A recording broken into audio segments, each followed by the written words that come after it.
P. Diddy walked out of that courtroom with a partial victory. But don't mistake that for freedom. While the headlines screamed that he was acquitted of racketeering, the real story sits in the shadows. 2 convictions under the Mann Act that could still send him to prison for years. And with sentencing set for October, the clock is ticking, not just for Diddy, but for how we think about celebrity accountability, power, and justice in America.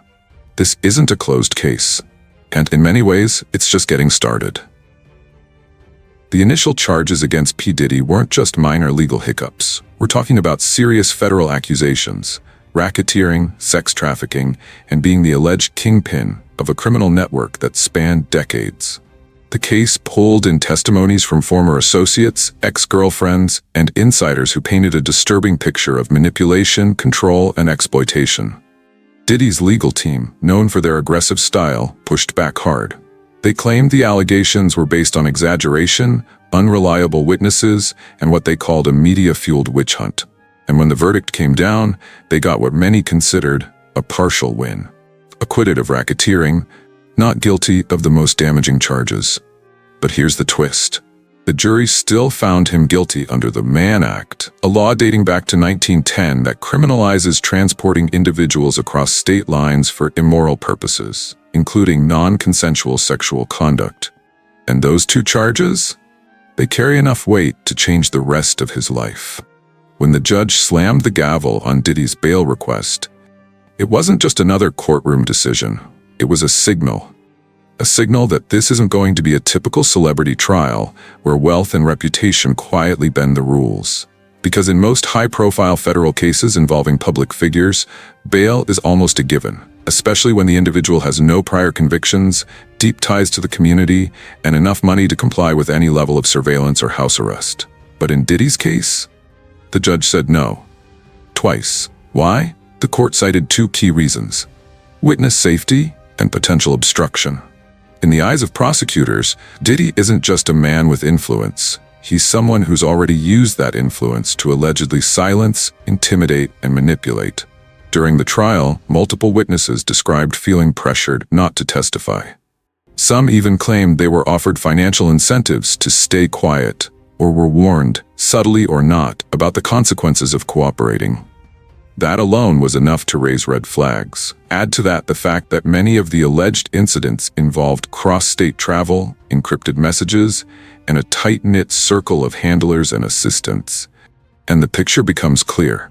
The prosecution sees Diddy as someone who can still control narratives, even from behind bars. But it wasn't just the allegations.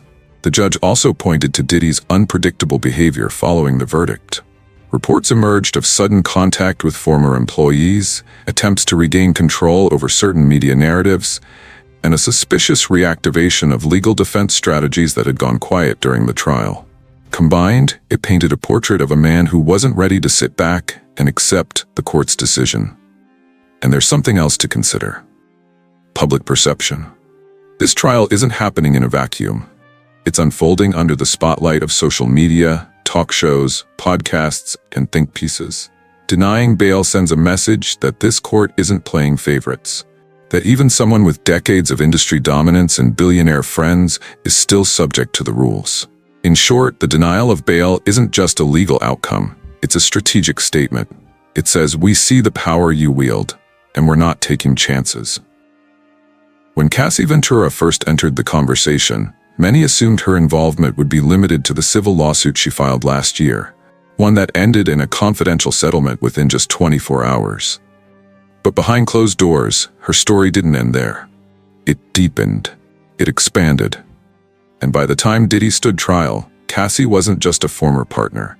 She was the prosecution's cornerstone. Her testimony wasn't tabloid fodder. It was structured, measured, and unsettlingly detailed. She described years of emotional manipulation, controlling behavior, and disturbing power dynamics that stretched far beyond the public's perception of their relationship. What stood out most wasn't just what she said, it was how it connected. Prosecutors used her account to demonstrate a pattern, a consistent blueprint of coercion that aligned with multiple aspects of the charges under the Mann Act. The locations, the timelines, the cross-state travel, all of it fit. It wasn't just one woman's word, it was evidence, corroborated by travel records, phone logs, and even staff testimony. But Cassie's impact wasn't limited to the courtroom. Her decision to testify sent a ripple through the culture. For years, whispers about Diddy's behavior circulated in the industry, but no one dared speak publicly. Cassie broke that silence, and by doing so, she gave other alleged victims and even collaborators permission to come forward with their own stories. Even now, her presence in this case is felt beyond the verdict. In a post-trial statement, her lawyer said Cassie was committed to helping other survivors step into the light. That wasn't just a soundbite, it was a warning shot. This isn't about one conviction. It's about exposing an entire ecosystem that allowed this behavior to thrive unchecked for so long. There's also a larger conversation emerging about how women, especially Black women in the entertainment industry, have historically been dismissed or silenced when they speak out against powerful men. Cassie's role challenges that dynamic. Not only was she heard, she was believed. And in a case this high profile, that fact alone is monumental. As soon as the verdict hit the news cycle, social media became a digital courtroom of its own. Within minutes, hashtags like #DiddyVerdict, Justice for Cassie, and Protect Black Women were trending, each one echoing a different version of the truth. For some, the conviction was a long-awaited validation. For others, it was either not enough or a total miscarriage of justice. Let's talk about the split. On one side, supporters of Cassie and the other accusers flooded platforms like X, Instagram, and TikTok with messages of solidarity. Survivors of abuse shared their own stories under the tag Believe Women, crediting Cassie's bravery for encouraging others to speak up. These weren't just passive retweets. They were deeply personal, emotionally raw statements that showed how the case struck a chord far beyond the celebrity headlines. But the tone wasn't all solemn.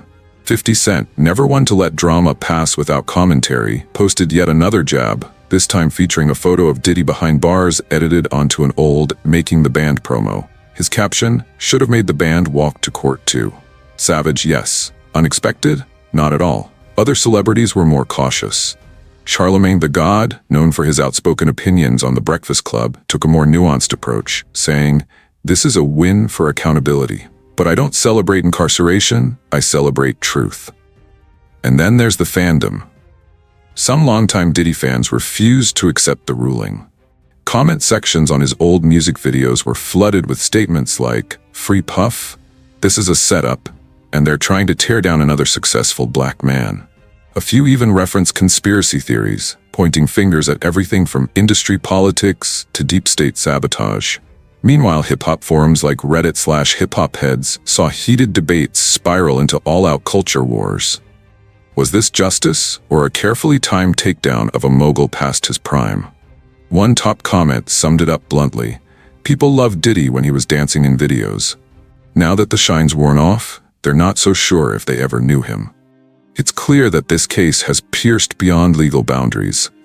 It's fractured communities, challenged loyalties, and forced uncomfortable conversations about who we choose to believe and why. But here's the most fascinating part. The internet isn't waiting for October. It's already decided its verdict. The court may sentence him next month, but the court of public opinion is already serving time. Rumors started swirling after the verdict. Could Donald Trump step in and offer a pardon? After all, he's done it before for other celebrities and controversial figures. Plus, Diddy has a deep history in the entertainment world and significant political influence. But here's the catch. Diddy and Trump have had bad blood for years.